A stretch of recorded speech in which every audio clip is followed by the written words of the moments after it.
मेरा है मन सुंदर।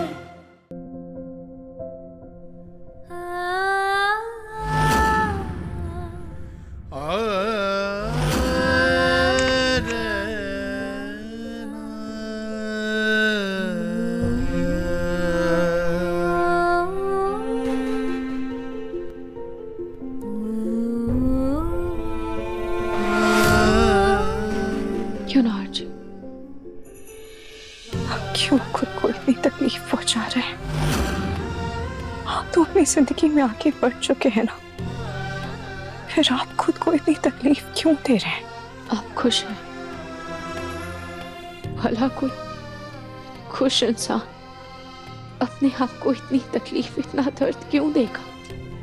या फिर आपके मन में कोई ऐसी बात छिपी हुई है जो शायद मैं समझ नहीं पा रही हूं।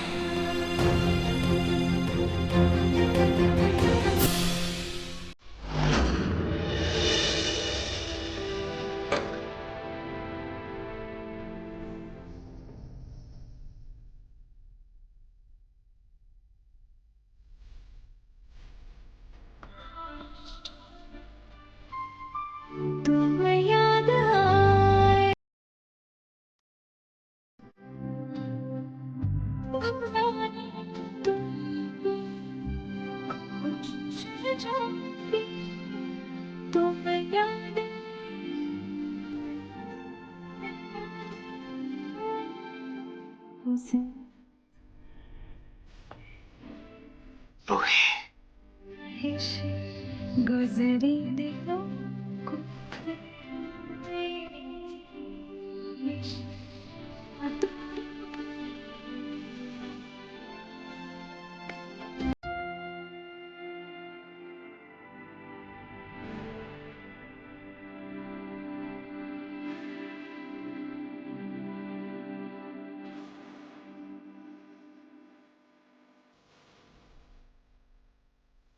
हर्ष,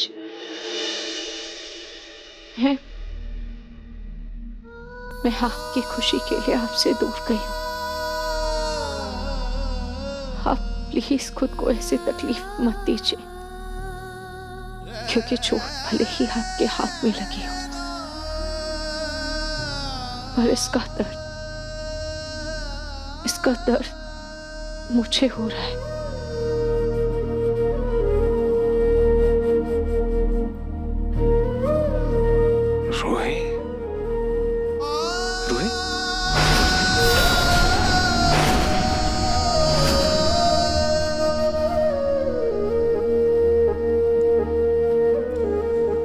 मुझे ऐसा क्यों लगा जैसे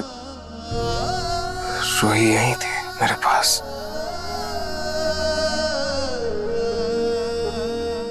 वो क्यों आएगी मेरे पास?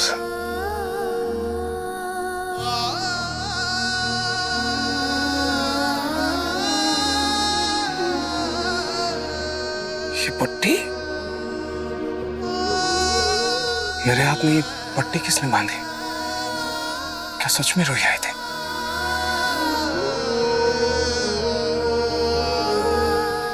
आई थी क्या? आज भी उसे मेरी परवाह है, मेरी फिक्र है। और अगर है तो वो स्पर्श के साथ क्यों है? कुछ समझ में नहीं आ रहा है, क्या सच है क्या नहीं। मेरे सवालों के जवाब तो मिल नहीं रहे हैं, उल्टा उन सवालों में मैं उलझता जा रहा हूं। कुछ समझ में नहीं आ रहा।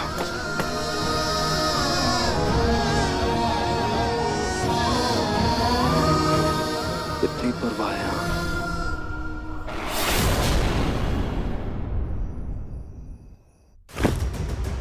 मारे कौन मारिया? मैं पूनम हूँ। मुझे समझ में नहीं आ रहा, आप अपनी पूनम को क्यों नहीं पहचान रहे? हथकड़ी लगाओ इन्हें। खबरदार, जो मुझे हाथ लगा तो टिंकू, मेरा लड्डू सा। तू अपनी दादी को पहचान रहा है ना? मैं तेरी दादी हूँ। तू नहीं भूल सकता? मैंने तेरे लिए कितनी बार गड्ढे की सब्जी बनाई है, भूल गया? कैसे भूल सकता है? गट्टे नहीं, गट्टे की सब्जी दादी। नहीं, मारिया है ना? अरे नहीं, अब चुपचाप बोलो तुम, क्या किया तुमने पलक के साथ? जवाब दो। हाँ पलक, मैंने कुछ नहीं किया उसके साथ। मैं भला क्यों कुछ करूंगी पलक के साथ? पलक को मैं बहुत प्यार करती थी, मैं हम दोनों में बहुत अच्छी दोस्ती थी। भला मैं उसे नुकसान क्यों पहुंचाना चाहूंगी पिंकू? पुलिस को मगरमच्छ वाले तालाब के पास पलक के कपड़े मिले।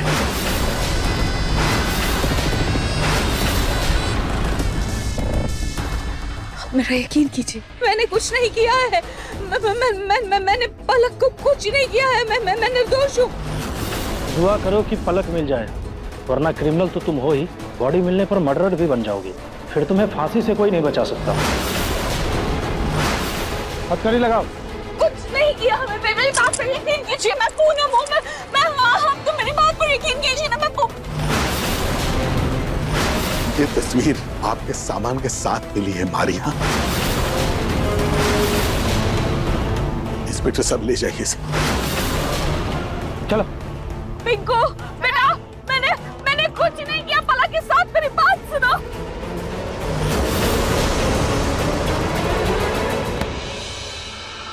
पलक तो पलक कहाँ होगी? पलक हौसला रखो बेटा, पलक आ जाएगी। पुलिस हर जगह ढूंढ रही है पलक को, वो जरूर आ जाएगी। खाटू श्याम से प्रार्थना करो कि हमारी पलक सही सलामत वापस मिल जाए। दादी और पलक की कितनी लड़ाई होती थी ना? कितना कुछ एक दूसरे को बोलती थी, लेकिन दादी ने कभी भी आज तक पलक के साथ कभी गलत नहीं किया। बेटा मुझे माफ करना, लेकिन पहले पलक ने मेरे साथ गलत किया, जिसका अंजाम उसे भुगतना पड़ा। पर तू रो मत, वक्त के साथ साथ हर घाव भर जाता है। अब बस मुझे जल्द से जल्द घर वापसी करनी होगी, और उसके बाद मैं मेरे लाडे शाह के लिए अपनी पसंद की अच्छी सी लड़की ढूंढ कर लाऊंगी।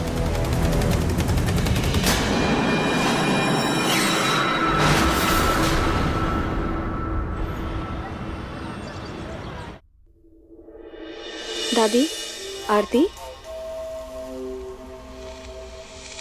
शीतल जी, कल नहार के साथ वक्त अच्छा बीता होगा ना? बहुत मजा आया होगा। बस अब तुम दोनों की जल्दी से शादी करवा दूं तो मैं गंगा नहा लूं।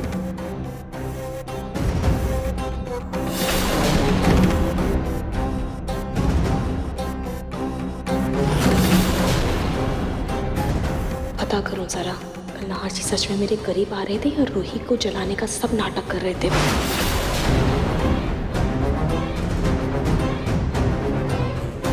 रूही जी, आरती।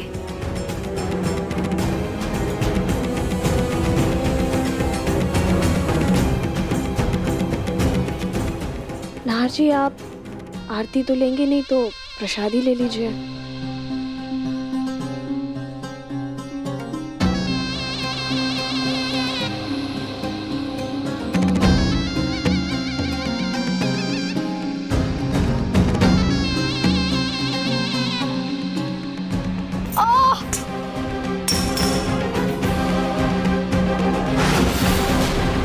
शीतल,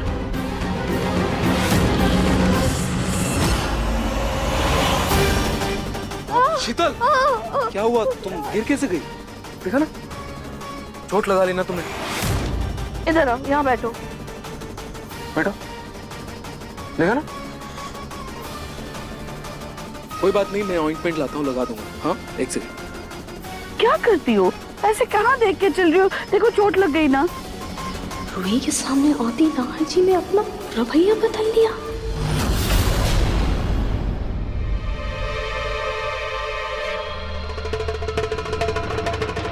नाहर जी, बहुत दर्द हो रहा है, आप क्रीम लगा दीजिए।